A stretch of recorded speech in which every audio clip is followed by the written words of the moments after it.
झूले सबको।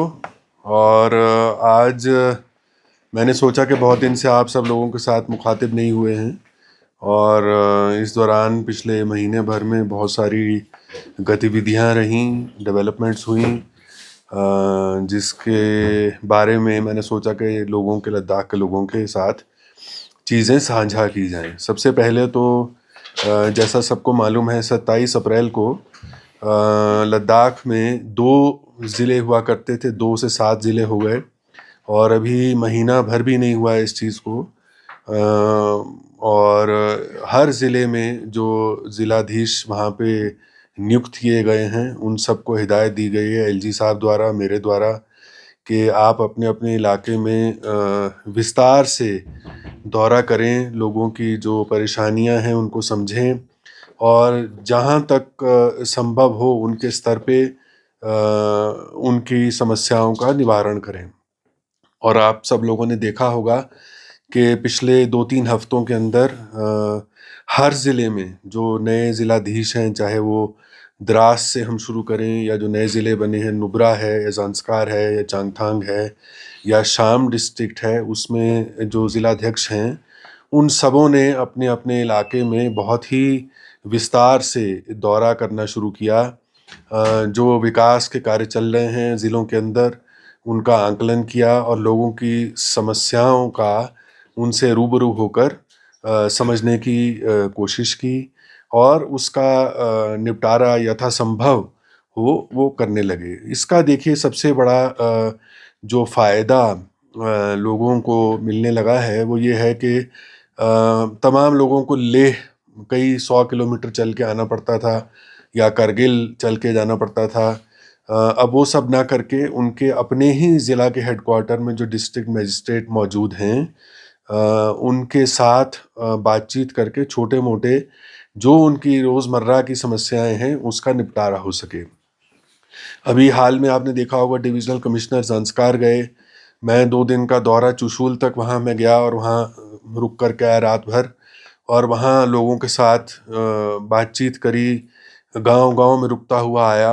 और आज एलजी साहब जो हैं चंगथांग के इलाके में फिर गए हैं। तो मेरे ख्याल में इस तरह की जो ग्राउंड के स्तर पे लोगों के साथ जुड़ने वाली प्रशासन की ये नीति है उसको एक तीव्रता मिली है और एक नया रूप पिछले कुछ हफ्तों में देखने को मिला है। इसके अलावा मैंने सोचा कि आप सब लोगों से ये भी साझा किया जाए कि 22 मई को, जो गत 22 मई थी, उसको गृह मंत्रालय के अंदर एक उच्च स्तरीय बैठक हुई जो कि जिसको कि सब कमेटी कहा जाता है और उस सब कमेटी में जो केंद्र सरकार के गृह मंत्रालय के अधिकारी मौजूद थे, उसमें मैं भी मौजूद था। यहाँ के पूर्व सीईसी जो अब के सांसद हैं वो भी मौजूद थे। तुपसन छेवांग जी थे, एलबीए के जो ले एपेक्स बॉडी है उसके अध्यक्ष थे। ले एपेक्स बॉडी का इनफैक्ट डेलीगेशन था 3 मेंबर और केडीए का 3 मेंबर डेलीगेशन था। और मैं समझता हूँ कि बहुत ही रचनात्मक और खुले माहौल के अंदर चर्चा हुई।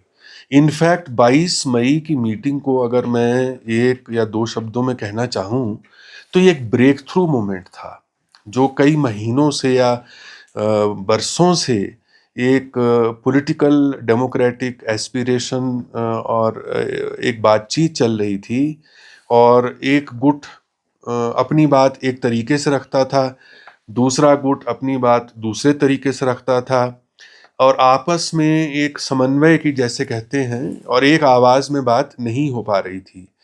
गृह मंत्रालय भी चाहता था कि कोई ऐसा समाधान की तरफ हम बढ़ें जो कि संविधान के दायरे के अंदर उसको ऐसा समाधान हो। और बहुत इसमें दिमाग लगा, जद्दोजहद भी हुई, ऊपर नीचे बातें भी हुई सबकी। और मैं समझता हूँ कि एक बहुत जो रचनात्मक चर्चा हुई है 22 मई को, मुझे लगता है कि शायद जो यहाँ से लोग गए थे उनकी भी अपेक्षा से ज़्यादा वहाँ खुलकर बात हुई। तो बातों में बात, बहुत सी बातें आईं और उसमें ये बात हुई कि क्या हम संविधान के आर्टिकल 371 के तहत एक नए जो ढांचे के बारे में चर्चा कर सकते हैं? पहले यहाँ से जो ग्रुप जाते थे, आवाज़ उठा करती थी, वो लोग बात करते थे स्टेटहुड की या बात करते थे 6 शेड्यूल की, लेकिन मूलतः जो उनकी बात थी उसमें जो केंद्र बिंदु थे वो ये थे कि हमारी ज़मीन में हमारा संरक्षण रहे, हमारे कल्चर में संरक्षण रहे, और हमारे रोज़गार जो युवा लोग हैं उनका भी संरक्षण हो। और मैं समझता हूँ पिछले 1 बरस में जहाँ तक कि रोज़गार का सवाल है, जिस तरह का एक भारत सरकार ने सॉर्ट ऑफ रिजर्वेशन का फॉर्मूला निकाला, वो ये पूरे हिंदुस्तान में किसी और टेरिटरी में उस तरह का रिजर्वेशन का फॉर्मूला नहीं है।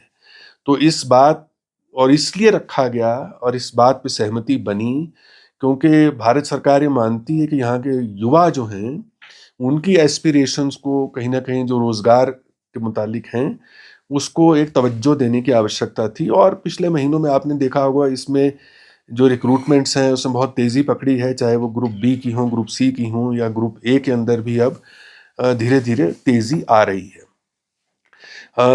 और इसके अंदर बात ये हुई कि एक नया पॉलिटिकल ढांचा संविधान में कस्टमाइज्ड सल्यूशन जिसको कहा गया कि लद्दाख के लिए एक कस्टमाइज्ड सल्यूशन की क्या हम बात कर सकते हैं, जिसके अंदर कोई ऐसी बॉडी बने जिसके पास पॉलिटिकल, एग्जीक्यूटिव और लेजिस्लेटिव पावर्स हों, और ज़िलों के अंदर भी डिस्ट्रिक्ट काउंसल्स जैसे भी 2 हैं, क्या हर ज़िले के अंदर डिस्ट्रिक्ट काउंसिल गठित की जा सकती है। तो मैं समझता हूँ कि ये एक जो कारगिल से लोग गए थे और जो लेह से लोग गए थे और जो केंद्र सरकार से लोग थे, सभी में एक सॉर्ट ऑफ आम सहमति बनी कि इन प्रिंसिपल एक फ्रेमवर्क जो है जिसकी चर्चा हुई थी उस पे आम सहमति बन गई कि हाँ, आगे जाते हुए इसकी डिटेलिंग करी जाएगी कि इस ढांचे का फर्दर उसके अंदर क्या क्या मतलब जो उसके अंदर कंपोनेंट्स हैं वो क्या होंगे, किस तरह से उसका क्रियान्वयन किया जाएगा, और अल्टीमेटली तो जाहिर सी बात है अगर कॉन्स्टिट्यूशनल चेंज है वो तो पार्लियामेंट तक बात जाएगी। तो मैं समझता हूँ कि बहुत ही रचनात्मक तरीके से खुले माहौल में हर किसी ने अपनी बात रखी, हर किसी को मौका मिला और एक बहुत ही अच्छी दिशा में वार्तालाप चली है। तो मैं ऐसे मौके पे यही उम्मीद रखता हूँ कि जितने लोग यहाँ के राजनीतिक लीडर्स हैं और तमाम लोग हैं बाकी, वो इस पॉजिटिविटी को बनाए रखें और आगे चल के अगले कुछ हफ्तों में, महीनों में ये चर्चा जो मोड़ पकड़ेगी, और जिस तरह से केंद्र सरकार ने अब यहाँ से जो लोग गए थे उनसे भी ये कहा है कि आप इस फ्रेमवर्क के चलते हमको एक दस्तावेज दीजिए, हम भी जो लॉ मिनिस्ट्री से चर्चा करके अपना एक दस्तावेज बनाएंगे, उसके ऊपर फिर चर्चा होगी। चर्चा जो जारी रहनी चाहिए और बहुत ही अच्छे इस वक्त मोड़ पे पूरी चीज़ आ गई है और मुझे लगता है कि अगले कुछ महीनों में एक अंजाम की तरफ हम पहुंचने लगेंगे। तो आज मैं इसीलिए इतनी ही बात आप सबों से करना चाहता था। तो क्योंकि मैंने इस बार जो आने के बाद आप लोगों से चर्चा नहीं की, तो आज मुझे लगा कि चर्चा कर लेनी चाहिए ताकि किसी के दिमाग में कोई भ्रम न रहे और बात खुल के हो जाए। कोई सर, अभी सुबह एपेक्स ने एक प्रेस कॉन्फ्रेंस करके बताया कि जो मीटिंग में हुआ वो मिनट्स में अभी तक मिनट्स ऑफिशियली नहीं आया, और जो मिनट्स का ड्राफ्ट उनको हमने दिखाया गया उसमें से कुछ ऐसे पॉइंट्स थे जो कि मीटिंग में डिस्कस नहीं हुआ था, और कुछ मीटिंग्स में डिस्कस हुआ भी था वो इंक्लूड नहीं था। उस पर क्या कहेंगे? सबसे पहले तो मैं कहना चाहूँगा कि मिनट्स इस तरह की वार्तालाप कई हुई हैं पहले, जो कि सब कमेटी की और हाई पावर कमेटी की। तो मिनट्स तो आज तक जारी कभी हुए नहीं है। पहली बात ये पहली बार है कि एक मिनट्स का डॉक्यूमेंट जो है sort of share in good faith, in trust सभी लोगों से किया गया ताकि सब लोग इस बात को समझ जाएं कि मतलब कागज पे उतार लें वो बात जिस बात की चर्चा हुई थी। मिनट्स और रिकॉर्ड ऑफ डिस्कशन में अंतर होता है। रिकॉर्ड ऑफ डिस्कशन है कि मान लो मैं और आप बैठे, मैंने क्या कहा, आपने क्या कहा, मैंने उसका उलट क्या कहा, आपने उसका उलट क्या कहा, हर चीज़ को रिकॉर्ड कर लिया जाए। मिनट्स का मतलब होता है कि आप जो पूरी 2.5 घंटे 3 घंटे बात चली, उसका निचोड़ एक सफ़े में आप निकाल करके दे दें कि ये निचोड़ था। और मैं समझता हूँ कि जो मैंने देखा है, निचोड़ में सब कुछ था, लेकिन अगर उसमें मान लीजिए किसी को लगता है कि कुछ चीज़ की खामी रह गई हो या कोई कमी है, त्रुटि है, तो वो मुख्य सचिव तो यहाँ बैठे हैं।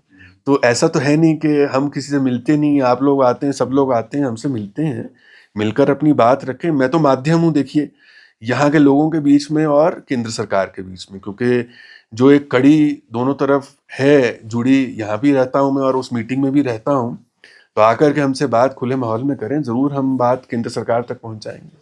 सर, जिस तरह से डिस्ट्रिक्ट अभी आपने मेंशन किया है, तो डीसी एसपी तो ऑलरेडी वहाँ पे आपने जिस तरह से एरिया वाइज रखा है, तो आने वाले वक्त में कितना टाइम लग सकता है सर? क्योंकि डिपार्टमेंट्स की भी उतनी ही ज़रूरत है, और फाइनेंशियल की जब हम बात करें, जब किसी डिस्ट्रिक्ट को अलॉट होता है, तो उन सब चीज़ों में कितना वक्त लगता है? देखिए, सबसे पहले तो फाइनेंशियल में मुद्दा उठाता हूँ, तो जहाँ तक कि डीडीओज़ हैं, सभी डिस्ट्रिक्ट्स के डीडीओज़ की मैपिंग के अप्रूवल के लिए एलजी साहब को मैंने मसौदा भेज दिया। मुझे लगता है आज कल में उसकी अप्रूवल आ जाएगी। आज वो गए हुए हैं चांगथांग।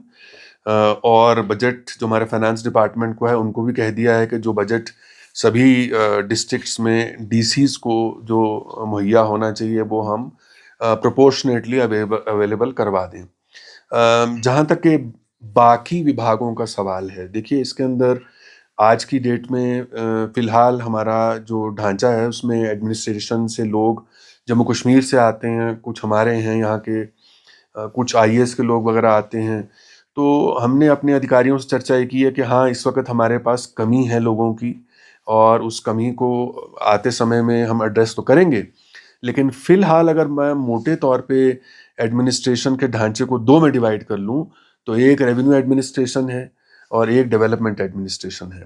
तो हमको एक सॉर्ट ऑफ अपने ही जो लोग इस वक्त मौजूद हैं, उसमें किसी तरह से बांटना होगा कि डेवलपमेंट डिपार्टमेंट्स पूरी तरह से जो ब्लॉक्स हैं, जो तहसील ब्लॉक्स हैं ख़ास तौर पे, उनमें डेवलपमेंट का काम जिस तरह होना चाहिए, और ऐसा ना हो कि आदमी 3-3 4-4 ब्लॉक्स का चार्ज लेके बैठा है। इसी प्रकार से रेवेन्यू एडमिनिस्ट्रेशन में जो तहसील का काम है, वो भी ऐसा ना हो कि एक आदमी 3-3 4-4 तहसीलों का चार्ज लेके बैठा, तो लोग यहाँ से वहाँ दौड़ रहे हैं। तो ऊपर के स्तर पे तो हमने कर दिया, अब जो नीचे वाला स्तर है, उसका भी बहुत ही जल्द हम एक बैलेंसिंग करके उस तरह का फ्रेमवर्क बनाएंगे कि सब लोगों का जो बुनियादी, चाहे विकास से संबंधित हो, चाहे राजस्व से संबंधित हो, सारी चीज़ों का हल वहीं पे हो जाए। सर, इस बार का जो टॉक हुआ है एमएचए के साथ, काफ़ी पुरअमन माहौल में हुआ सर। लोग भी एक्सपेक्ट कर रहे हैं कि और भी चीज़ जो है अच्छा हो जाए। तो लद्दाख का माहौल भी अभी थोड़ा लोग समझने लगा है कि केंद्र सरकार भी थोड़ा खुली तौर पे बातचीत कर रहा है। तो आपके माध्यम से थोड़े कुछ रह गए हैं सर, अभी प्रेस कॉन्फ्रेंस में बता रहे थे, क्या ये चीज़ हल हो जाएंगी सर?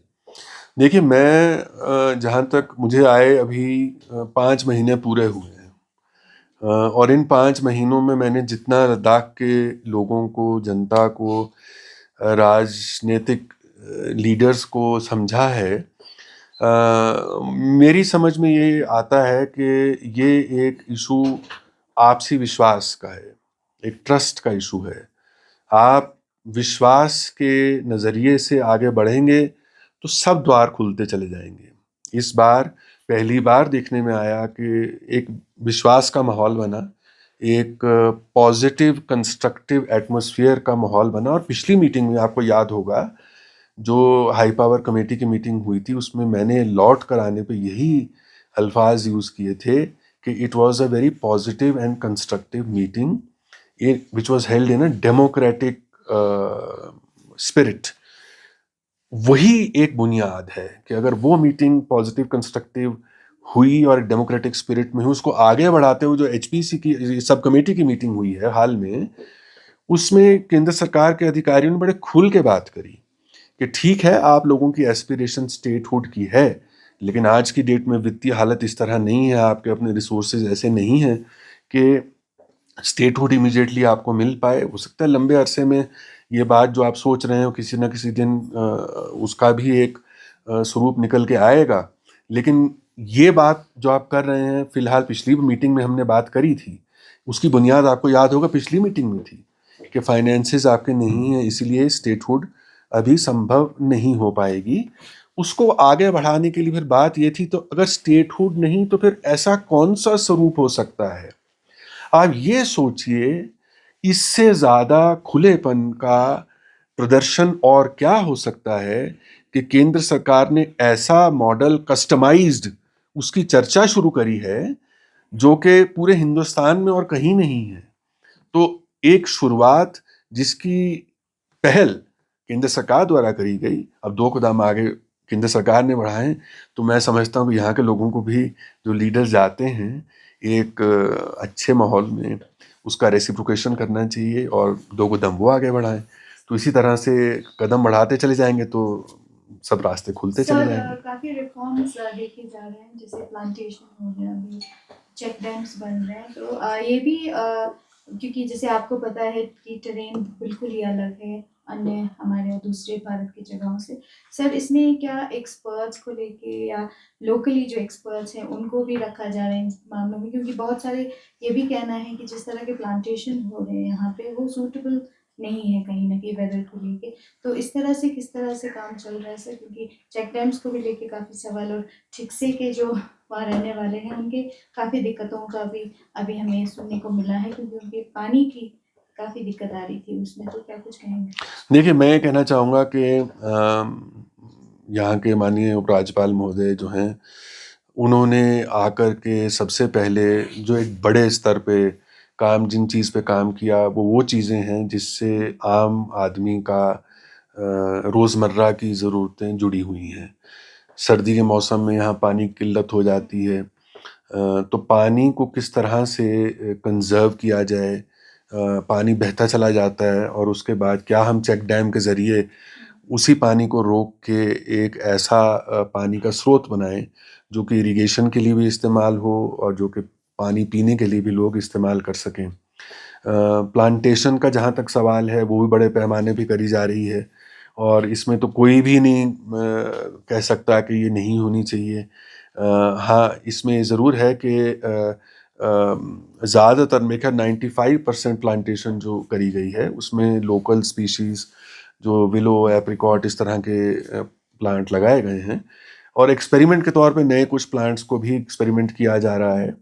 और मैं समझता हूँ एक्सपेरिमेंट और इनोवेशन जो है, जब तक हम नहीं करेंगे तब तक ये नहीं हम जान पाएंगे कि वाकई में यहाँ पे कौन से ऐसे पौधे हैं चल पाएंगे। अब देखिए कि जिस तरह से कई बरस पहले मुझे बताया जाता है, आज से 15 साल पहले प्लांटेशन बहुत ही कम थी, तो लोग पहले कहते थे कि प्लांटेशन करनी ही नहीं चाहिए। तो धीरे धीरे जब प्लांटेशन का लोगों को फ़ायदा समझ में आने लगा तो वो सब उसका समर्थन करना, इनफैक्ट मोनेस्ट्री वाले जो लोग हैं, चाहे हेमिस के हैं, बाकी हैं, वो भी लार्ज स्केल प्लांटेशन कराते हैं। तो मेरे ख्याल में ये एक प्रक्रिया है। हाँ, जहाँ तक कि लोकल लोगों की समझ और उनको एक्सपीरियंस, उनका तजुर्बा, उसको जोड़ने के लिए हम एलजी साहब भी और मैं भी अलग अलग फोरम में, प्लेटफॉर्म में लोगों से मिलते हैं। अब जैसे अपने आपने देखा नहीं देखा, जैसे जैसे युवा एंटरप्रेन्योर्स हैं, उनको पहले मैं एक ग्रुप में मिला, 20 लोग थे, अगली बार 40 लोग थे। वो बहुत ही क्रिएटिव लोग हैं, कुछ एग्री स्पेस में काम कर रहे हैं, एग्रो प्रोसेसिंग का काम कर रहे हैं, कुछ टेक्सटाइल स्पेस में कर रहे हैं, कोई फिल्म मेकिंग में कर रहे हैं, कुछ फाइन आर्ट्स में कर रहे हैं, कुछ कंजर्वेशन का काम कर रहे हैं। तो हम तो चाहते हैं बल्कि कि यहाँ की जो प्रतिभा है, खास तौर पे युवा पीढ़ी की, वो खुल करके आगे आए और हमको बताए हम कैसे उनके साथ पार्टनर कर सकते हैं कि जो जो भी फील्ड में वो काम कर रहे हो, हम तो उनका समर्थन ही करना चाहते हैं। तो ये धीरे धीरे मेरे ख्याल उनको हम अपने अपने जो थोड़े से शाय शेल में बैठे रहते हैं, वो उनको निकालने की कोशिश कर रहे हैं। सर, जिस तरह से एक ऑर्डर आया था फाइनेंशियल जो है वो एलएचडीसी दोनों के अंदर जो है सीओ से उनके पास जो है रखा जाएगा, ऐसा एक क्या रखा जाए? जो फाइनेंशियल सर, हाँ। अभी एक ऑर्डर आया था न्यू डिस्ट्रिक्ट्स हाँ, के बनने के बाद हाँ, सारे डिस्ट्रिक्ट्स का जो भी फाइनेंशियल होगा वो दोनों जो है और हाँ, कारगिल के जो सीओ है हाँ, के उनके पास जो है रखा जाएगा। हाँ। तो उस ऑर्डर का मूल उद्देश्य क्या है? देखिए, उसमें क्या है कि जो कानून है, एलएचडीसी एक्ट है, उसके अंदर फिलहाल केवल 2 ही जिलों का नाम है, लेह और कारगिल। तो जो बजट एलोकेशन हुई है वो भी 2 ही जिलों को हुई थी, जो कैपिटल कैपेक्स इसको बोलते हैं, लेह और कारगिल। अब उसका बंटवारा चूंकि अब नए जिले हो गए हैं, वो पैसा खर्च किस प्रिंसिपल पे किया जाना है, हम ये चाहते थे कि एक फेयर प्रिंसिपल अडॉप्ट सीईओ द्वारा और काउंसिल के द्वारा किया जाए। तो हमने एक सर्कुलर निकाला जिसके अंदर हमने कहा कि 60% वेट जो है वो आबादी को देंगे और 40% वेट जो है एरिया को देंगे, ताकि सभी जो कॉन्स्टिट्यूएंट डिस्ट्रिक्ट्स उस पुराने डिस्ट्रिक्ट का हिस्सा थे, उनको ये कहीं ऐसा न लगे कि हमको महरूम रखा जा रहा है उन पैसों से जो कि हमारे विकास के लिए आने थे, अगर हम उसी काउंसिल का हिस्सा होते। तो ये फिलहाल का अरेंजमेंट, जब तक ये कानून में तरमीम नहीं होगी तब तक ये अरेंजमेंट तो चलना पड़ेगा। सर आने वाले दिनों में जो जोजिला टनल के बाद चल रहा है सर, वो कुछ दिनों में ओपन हो रहा है सर, दोनों दिशाओं से। तो यूटी एडमिनिस्ट्रेशन का किस तरह तैयारी चल रही है? अभी हमें सूचना मिली है कि केंद्र मंत्री यहाँ आएंगे, तो अभी टनल जो है खुलने की बात नहीं है, अभी तो ब्रेक थ्रू है। ब्रेक थ्रू होता है कि दोनों तरफ से जो सुरंगें वहाँ से कर रहे हैं और यहाँ से सुरंग की कार्रवाई चल रही है, दोनों मिल जाते हैं एक पॉइंट पे ताकि खुल जाए। लेकिन उसके बाद उसकी अंदर स्टेबलाइजेशन, रॉक स्टेबलाइजेशन और सड़क का बनना, उसमें थोड़ा वक्त लगेगा। तो मेरे ख्याल है हम तो जब भी अल्टीमेटली ये सुरंग खुल जाएगी तो जाहिर सी बात है लद्दाख के लोगों को इसका बहुत ज़्यादा बेनिफिट मिलेगा। पूरे साल भर जो है श्रीनगर के ज़रिए पूरे देश से कनेक्टिविटी बरकरार रहेगी। तो हम तो बहुत ही बेसब्री से इसका इंतज़ार कर रहे हैं। संजू डिस्ट्रिक्ट में चंगतांग डिस्ट्रिक्ट के जो लालोक रीजन के लोग हैं, तो हेडक्वार्टर के ऊपर काफ़ी सवाल उठे हैं, क्योंकि उनका कहना है कि अगर योमा हेडक्वार्टर रखा गया तो डिस्टेंस वाइज ले से और भी उनको दूर पड़ रहा है। सो इसके ऊपर क्या कहेंगे? देखिए ये तो फिर एक एंडलेस वो चर्चा का विषय बन जाता है। तो मैं अभी दुर्बुक और तंग से और वो वहाँ से होता हुआ चुशूल गया, और दुर्बुक के लोग कहते हैं कि यहाँ पे होना चाहिए था, या हमारा जो है एडीसी हेडक्वार्टर यहाँ होना चाहिए, हम भी बहुत दूर हैं।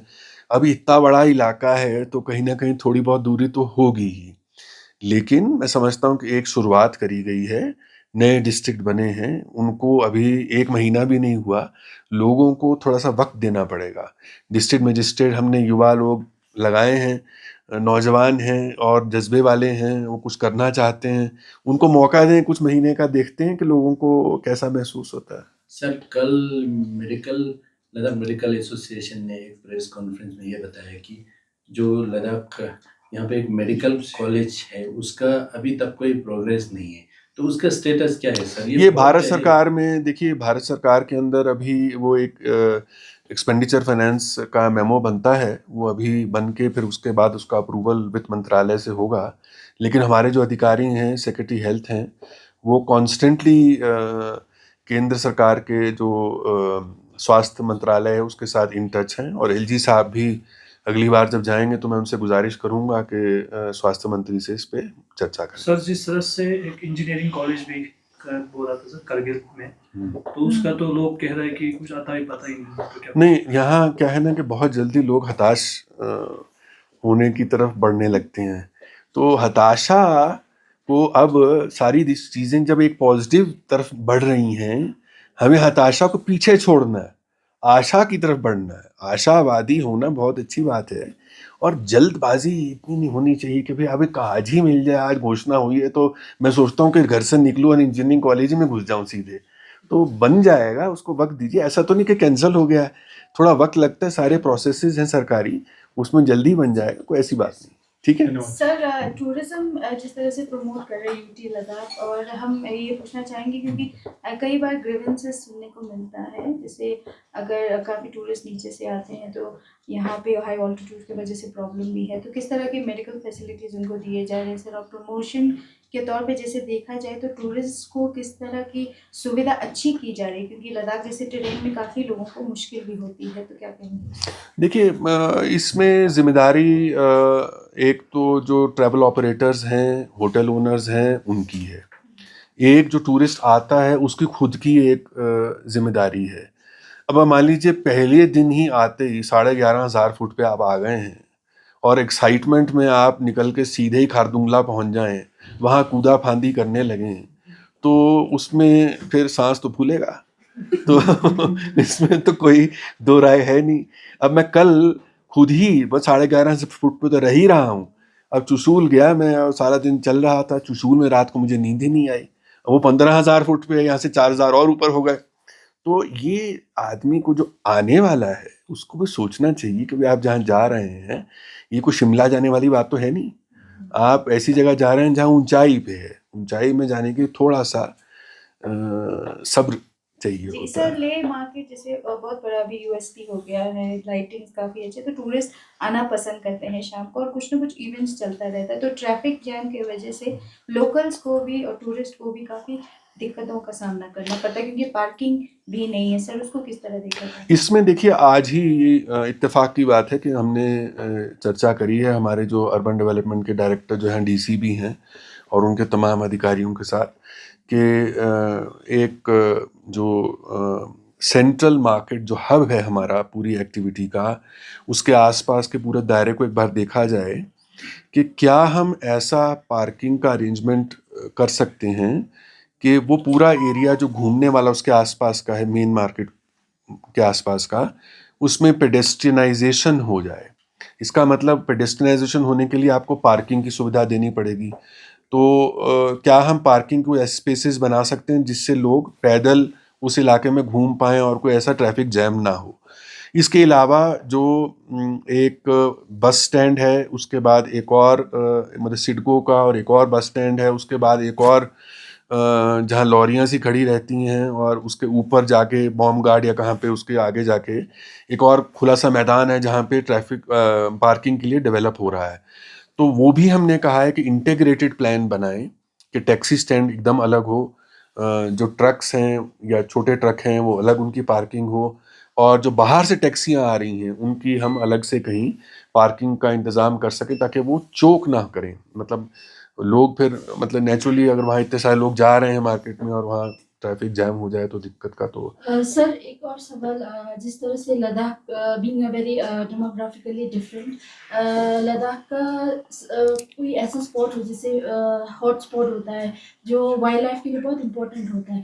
तो अभी हम देख रहे हैं कि रिसेंट डेवलपमेंट, काफ़ी डेवलपमेंट वर्क्स हो रहे चल रहे हैं, तो हम देख रहे हैं कि एक मेन हॉट स्पॉट जो वाइल्ड लाइफ के लिए बहुत ही इंपॉर्टेंट होता है, तो वहाँ पे हम बहुत सारे कंस्ट्रक्शन देख रहे हैं जो कि एक वाइल्ड लाइफ के अगर पर्सपेक्टिव से देखा जाए तो वो बहुत ही दुख की बात है। तो आप इस पे क्या कहेंगे सर? जिस तरह से डेवलपमेंट वर्क होगा तो वो लद्दाख की डेमोग्राफिक को देख के उसको कंसल्ट करके किस तरह से आप देखते हैं? देखिए वाइल्ड लाइफ यहाँ यूनिक है लद्दाख में, और उसमें एक और ख़ास बात यह है कि बाकी इलाकों में जहाँ के जंगल में जानवर लोग देखने जाते हैं और अक्सर जंगल में नहीं नज़र आते, यहाँ पे क्योंकि खुले में जानवर होते हैं तो देखने में आसानी है और यूनिक स्पीशीज़ हैं। वेटलैंड्स भी हैं और यूनिक किस्म के बर्ड्स भी हैं जो कि रेयर बर्ड्स हैं। तो मैं समझता हूँ कि इसमें कुछ जागरूकता की भी आवश्यकता है, क्योंकि लोग ख़ासतौर पे जो टूरिज़्म से जुड़े लोग हैं अक्सर जो है वो इस बात को भूल जाते हैं कि जिस इलाके में रह रहे हैं उसकी ख़ासियत क्या है और जिसको हमें बचा के रखना है। कल्चर, ज़मीन, एम्प्लॉयमेंट की सब ने बात करी, लेकिन जो बेज़ुबान जानवर हैं उनकी बात कौन करेगा? तो वो यहीं के लोगों को मेरे ख्याल में, हालांकि यहाँ के लोग ऐसा है, ये भी एक यूनिक है कि वाइल्ड लाइफ को नुकसान नहीं पहुँचाते हैं। तो इस करके थोड़ा सा कम्युनिटी अवेयरनेस और पॉलिटिकल लीडर्स को भी और जो सोशल बॉडीज़ हैं उनको भी एक जागरूकता जगाने की आवश्यकता है, क्योंकि हमेशा ही जो पर्यावरण और विकास के बीच में एक बैलेंस होना बहुत ज़रूरी है।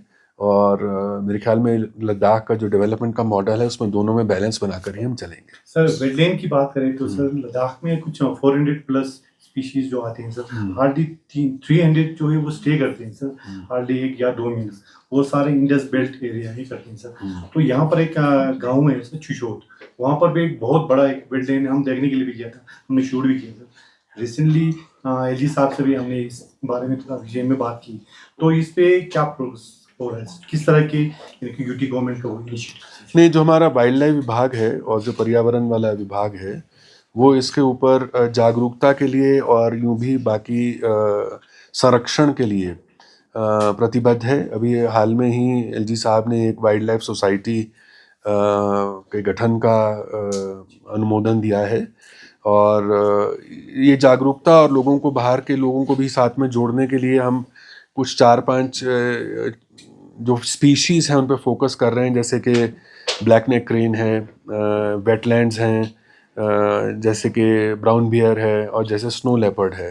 ये 4 अलग वर्टिकल्स पे हम फोकस तरीके से काम करेंगे और आपको जल्द ही मेरे ख्याल अगले कुछ हफ्तों में इसके परिणाम नज़र आएंगे। सर, जिस तरह से टूरिज्म की बात हो रही है सर, बहुत सारे टूरिस्ट का ये कहना है कि जो वो वॉक करते हैं तो जो स्ट्रीट लाइट्स हैं उनमें बड़ा प्रॉब्लम है, क्योंकि बीच में जब इंडिया पाक का एक टेंशन हुआ था तो उस वक्त एडमिनिस्ट्रेशन ने सारा हटाने की बात किया था, तो अभी तक शायद उनको रिपेयर नहीं किया गया है, तो क्या कुछ कहेंगे? ये मैं दिखवा लेता हूँ, इस इशू को दिखवा लेता हूँ, ठीक है। धन्यवाद।